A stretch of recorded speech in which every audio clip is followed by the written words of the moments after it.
An attack on Venezuela's capital, Caracas, and the seizure of President Nicolas Maduro and his wife. The US has defended its military actions. It wasn't necessary because this was not an invasion. We didn't occupy a country. But the US did say it will run the country. We need Greenland from a national security. President Donald Trump has indicated Venezuela may not be the only country subject to US intervention. He doubled down on his desire to annex Greenland from Denmark for defence reasons. Danish Prime Minister Mette Frederiksen said such an idea makes no sense. She said the potential military intervention could mean the end of NATO itself. And the leader of Greenland, a self-governing Danish territory, said linking the region to Venezuela and military intervention is wrong and disrespectful. The situation is not such that the United States can simply conquer Greenland.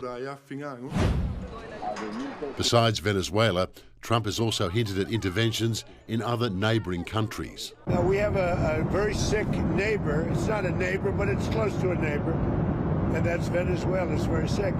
Colombia is very sick, too, run by a sick man who likes making cocaine and selling it to the United States, and he's not going to be doing it very long, let me tell you. As Maduro faces a trial in New York over alleged drug trafficking, Trump has called Colombian President Gustavo Petro a drug dealer. Cuba is also under threat. 32 Cuban officers were killed in the US military operation in Venezuela. And Trump has said that without oil supplies from Venezuela, Cuba will find it hard to hold on. Cuba is ready to fall. Neighbouring Mexico has not escaped the threats either. The US has been pushing President Claudia Sheinbaum to permit US troops to tackle drug cartels in Mexico. In response, Sheinbaum has stressed the importance of maintaining national sovereignty and strengthening the country's unity.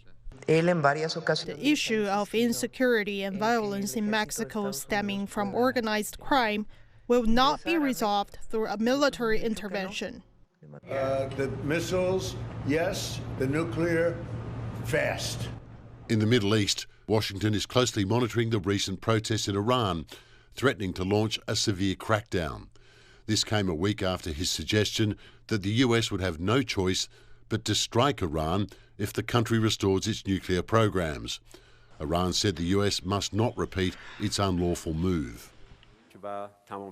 A blatant violation of international law does not give any license, nor does it justify repeating such an act in another place.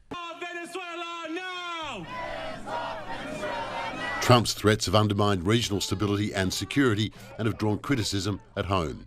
Senate Minority Leader Chuck Schumer said these possible interventions will do nothing good for Americans. Is an attack on Colombia now on the table? Or what about Iran or Greenland? How is anything of this putting America first? The simple answer is that it's not. The American people did not sign up for another round of endless wars. They want Donald Trump to focus on the problems here at home, on health care, on housing, on energy, on groceries.